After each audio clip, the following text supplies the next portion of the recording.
Microsoft is using new deception tactics against phishing actors by creating fake Azure tenants and then providing the credentials to the phishers and then studying their behaviors in hopes to prevent future phishing attempts.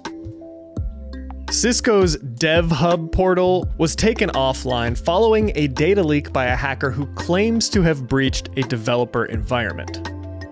A recently patched vulnerability in Roudcube webmail is being used to execute phishing attacks. And millions of users may be at risk as researchers uncover severe security flaws in popular end-to-end encrypted cloud storage platforms like Sync, pCloud, and Ice Drive. You're listening to the Daily Decrypt. Microsoft is doing a super cool thing by going on the offensive against phishing actors by spinning up fake Azure environments and then feeding those credentials to the phishing actors. By creating realistic Azure honeypot tenants, Microsoft lures in cybercriminals to gather intelligence, identifying malicious infrastructure, and disrupting phishing operations. Ross Bevington, who is known as Microsoft's head of deception, explains this strategy, which was presented by Ross at the BSides Exeter conference. And he says, unlike traditional honeypots, which passively wait for threats, Microsoft is actively feeding honeypot credentials to selected phishing sites, allowing them to track attackers' tactics in detail. Through this initiative, Microsoft collects valuable data such as IP addresses and phishing techniques, bolstering their defenses against evolving threats. So far, this approach has blocked over 40,000 malicious connections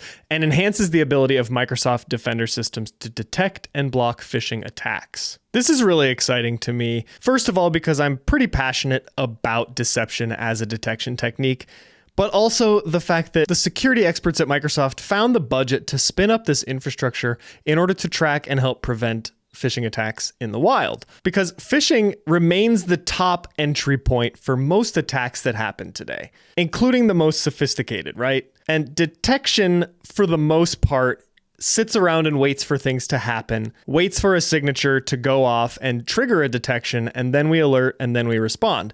Deception is still sort of slept on, as far as I can tell. But hopefully this initiative from Microsoft will give it the limelight that it deserves in detecting and preventing these types of attacks.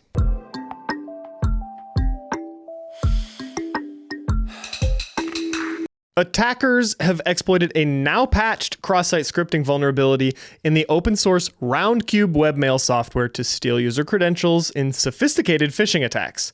A Russian cybersecurity company named Positive Technologies discovered this attack, which targeted a governmental organization in a CIS country through an email initially sent in June of 2024. The attackers used a flaw that allowed the execution of arbitrary JavaScript code through a vector graphic format known as SVG. By having victims open a specially crafted email, attackers could load malicious code and gain access to sensitive data. Although the vulnerability was patched in May of 2024, this vulnerability is still being exploited in email clients like Roundcube because they're used consistently in government environments. In fact, previous Roundcube vulnerabilities have been exploited by notable hacking groups like APT28 and Winter Wyvern.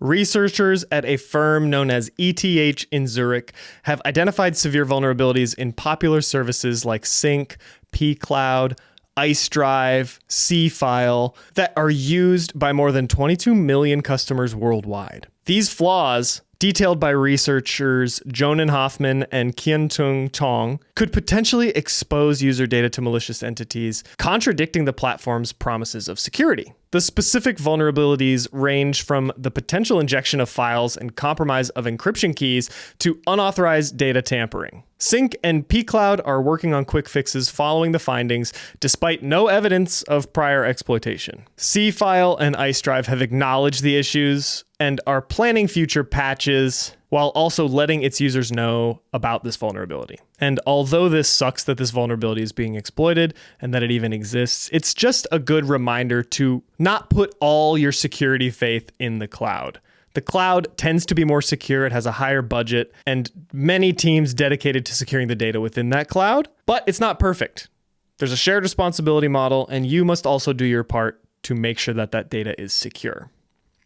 And finally, we're talking about a recent incident involving Cisco, where they confirmed it has taken its public DevHub portal offline following a leak of non-public data by a hacker group, although they are maintaining that there's no evidence of a system breach. And if you're like me and you are unfamiliar with DevHub, it's basically Cisco's resource center where developers can access software, code, and scripts. The hacker responsible is known as Intel Broker and claims to have breached a third-party developer environment through an exposed API token and accessed the source code files and other technical documentation. Despite this leak, though, Cisco is reassuring that personal and finance data was not compromised and continues to investigate the extent of the data accessed. Although Cisco hasn't acknowledged a direct security breach, Intel Broker has shared screenshots with Bleeping Computer to verify his claims of access to the developer environment, and also mentioned that he didn't attempt to extort Cisco,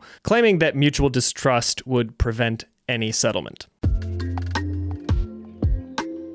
This has been the Daily Decrypt. If you found your key to unlocking the digital domain, show your support with a rating on Spotify or Apple Podcasts.